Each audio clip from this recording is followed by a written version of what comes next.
అందరికీ నమస్కారం. నా పేరు శ్రీనివాస్. మీరు చూస్తున్నారు Srinu social connect YouTube channel. Friends, ఒక తెలంగాణ యువకుడిని, భువనగిరి జిల్లాకు చెందిన ఒక యువకుడిని, ప్రవీణ్ అనే యువకుడిని ఉగ్రవాదులైతే కిడ్నాప్ అయితే చేసినారు.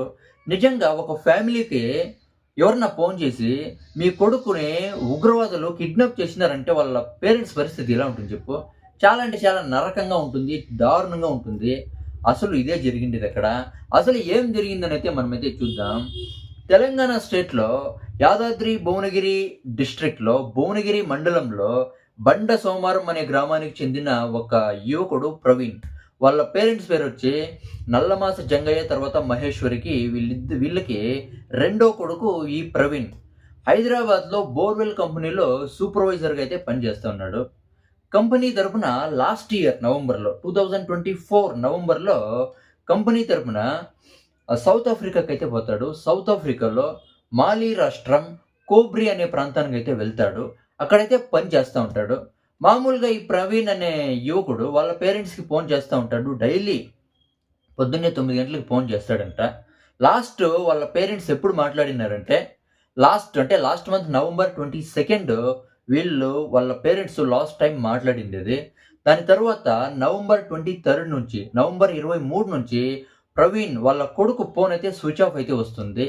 మొన్న డిసెంబర్ 4వ తారీఖు వాళ్ళంటే ఈ బోర్‌వెల్ కంపెనీ ప్రతినిధులు ఏం చేసినారంటే వాళ్ళ పేరెంట్స్‌కి ఫోన్ చేసి, మీ కొడుకుని ఉగ్రవాదులైతే కిడ్నాప్ చేసినారని వాళ్ళకైతే ఫోన్ అయితే చేసినారు. నిజంగా విపరీతమైన టెన్షన్‌లో, విపరీతమైన బాధలో అయితే ఉన్నారు.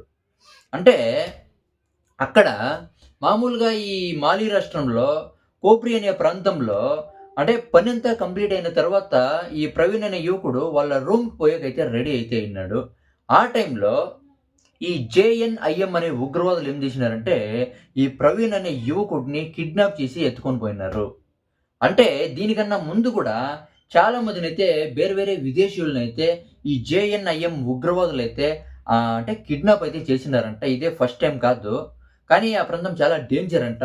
డేంజర్ ప్రాంతంలో ఈ ప్రవీణ్ ఈ తెలంగాణ యువకుడిని కిడ్నాప్ అయితే చేసినారు జేఎన్ఐఎం ఉగ్రవాదులు.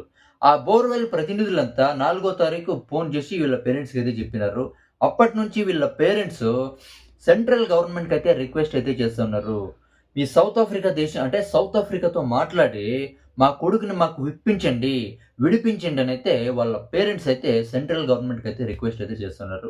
ఈవెన్ బోర్‌వెల్ ప్రతినిధులు గూడా అక్కడున్న భారత రాయబార కార్యాలయంలో ఉన్న భారత అధికారుల్ని అక్కడైతే రిక్వెస్ట్ అయితే చేసినారు. ఇది ఏం జరుగుతుందో చూడాలా. ఇది జాస్తి నరకమనే చెప్పొచ్చు. అవునా గదా! ఒక భారతీయ యువకుడిని అంటే వేరే దేశాలకు పోతే పరిస్థితి ఎట్లుంటుందో తెలీదు. అవునా గదా! ఇలాంటి పరిస్థితి ఏ పేరెంట్స్‌కొచ్చినా కూడా ఎంత దారుణంగా ఉంటుందో పరిస్థితి. కొంతమంది సౌదీ దేశానికి పోయి అక్కడే చిక్కుకుపోతారు. కొంతమంది ఎడారిని ఇంకా వీడియో అయితే చేస్తారు. నన్నెవరు పట్టించుకుంటా ఉండలేదు. దయచేసి నన్ని విడిపించండి, ఇండియాకి తీసుకురండి అని కొంతమంది అంటే వీడియో చూస్తుంటాం గదా! చాలా అంటే చాలా బాధేస్తుంది. అవునా గదా! దీని గురించి మీరేమనుకుంటారో కామెంట్ అయితే చేయండి. బాయ్.